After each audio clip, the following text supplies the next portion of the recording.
Whiteaways, it brings up very, very early memories of childhood because Whiteaways existed when we were growing up. We all grew up actually remembering the most fascinating departmental store that we knew in those days. So to be involved with the Whiteaways project was very special for us. Good morning, I'm Lin Lee, Loh-Lim, architectural historian, documentation person involved in this project. Good morning. Hi, my name is Laurence Loh. I'm the principal of Arkitek LLA Sdn Bhd. My association with this building goes back, in fact, very much further in time, perhaps revealing to you for the first time. Actually, my father bought this building way early in the 50s, 60s, and it was occupied by lawyers. And I remember always coming to this building, going up the main granite staircase, and there was a bookshop and money changer there. And it was almost on a weekly, monthly basis that I came with my father to buy books and other artifacts from the shop. It was originally occupied by lawyers, and it was under the Rent Control Act, and therefore it was almost impossible to move them. And for a long time, he held this property and didn't do much with it, because the Rent Control Act hadn't been lifted. Subsequently, he sold it off to a friendly party who then sold it on to the Kwok Group, and eventually it was parked under the present company. So that's my early association with the building. Whiteaways, for us, I think, has always, it brings up very, very early memories of childhood because Whiteaways existed when we were growing up. We're not old enough that this building, we don't actually remember this building, but Whiteaways had moved, I think by 1923 or 24, it had moved to Bishop Street. And we all grew up actually remembering the most fascinating departmental store that we knew in those days. So to be involved with the Whiteaways project was very special for us. Actually, interestingly that he's mentioned our very situation right here on top of number 2 and 4 Church Street also brings back very old memories. It used to be a coffee shop, and my grandfather owned and ran a business next door. So this was the most fascinating coffee shop in town because of 2 things. One, the spiral staircase, which we were actually allowed to run up and down when we were kids, and it had the best loba in town, which was right in the very front.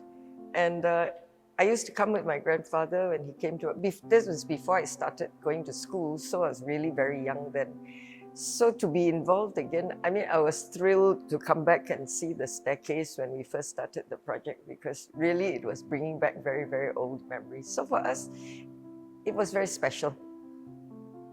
I guess with the memory of the place, it became also a project that we felt dedicated to, that we would put more time and heart into the conservation of the building. And I would say it was one of the earliest efforts by a private sector party, a corporation, to actually commission a proper conservation of a set of buildings. Right? Well, architecturally, I think if you look at the facade, the cast iron columns, beams, and the support system for the cantilever walkway covering is very unique. I think no other building has such extensive cast iron works on its external facade. So if you go back and photograph that and try and compare it with other facades, you'll see that that is the distinct difference. But obviously, we had to be quite subtle about not shouting out loud about it too much, but really it's very unique in Penang. And the courtyard is lovely. the tree. We kept the tree and the courtyard and reused the granite slabs as seats. Well, if you go over to the religious building at the corner, there they have a granite staircase. In fact, those staircases demonstrate more effectively how a granite staircase is actually constructed. They are designed to interlock and to be self-supporting. And I believe the one that's here is also self-supporting. They were brought it in, but they were embedded it within the brick wall, but structurally it was already self-supporting.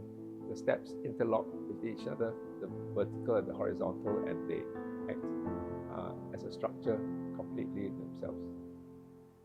All original buildings built before the advent of the Industrial Revolution were all built traditionally. That means with brick, mortar, lime plaster, and there was actually no major other inventions like concrete or steel to introduce into the buildings. So we just reused the material like for like. So all the walls were plastered with lime mortar, so we reinstated it as such. Lily mentioned something about a lathe wall, and so when they needed intermediate walls, right, that were more lightweight, they actually did what we call a lathe and plaster wall, where the internal part is composed of some sort of timber material, right, and then the sort of sometimes with straw, sometimes with other sort of local botanical material, and then obviously dried, and then the lime mortar would be put over that. So that's called lathe mortar. But in any case, every single building intervention used a traditional technique and material. And it's very exciting because, I can't offhandedly think of any other building that's got these wonderful Gothic, what are called lancet windows, and the whole frontage, and the fact that the embellishments are all still there. The fact that this building actually had retained a great deal of its authenticity, but just not loved, not looked after. So it was not that difficult to put it all back, to restore it.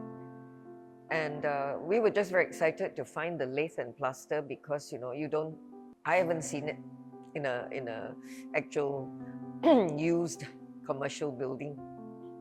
And the fact that it was still there and it was through deterioration that it was exposed. The building was built back as per original, and in terms of its structural design, the original designers would have catered for all of that. The impact of people using the space, the longevity of the materials, all of that would have been thought out already, right? And initially, it was a wonderful community space. People would wander in. Actually, there used to be I don't know where it was actually, I can't even remember. There used to be hawkers and food. There's a coffee shop on this side. Yeah, we used to come for lunch because our office was around the corner. Courtyard for lunch. So yes, it was quite cute.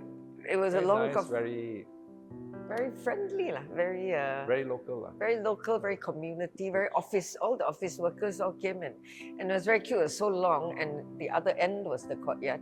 That was before, when it was still functioning as little shops. And the best, all the noodles, everything was there, and you'd carry your thing out to the courtyard and have your lunch in the courtyard, which was really nice. So it was recreated in the restoration as a community space. I'm proud that I did nothing to the building, and yet everything was done to it.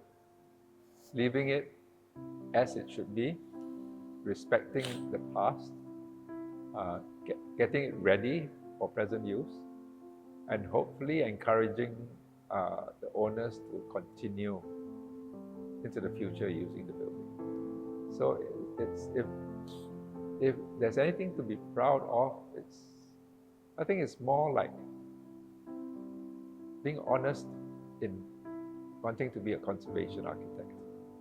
That one didn't have to create a showy masterpiece. That if you are looking at a masterpiece from the past and you're able to respect it and bring it back to what it was so that future generations can look at it and maybe wonder, you know, or say, I never thought such things existed. And then as you're saying that they put back the interpretation boards and people will start using the place again. And I think because it was the first mover, it was a very slow process of revelation to the public.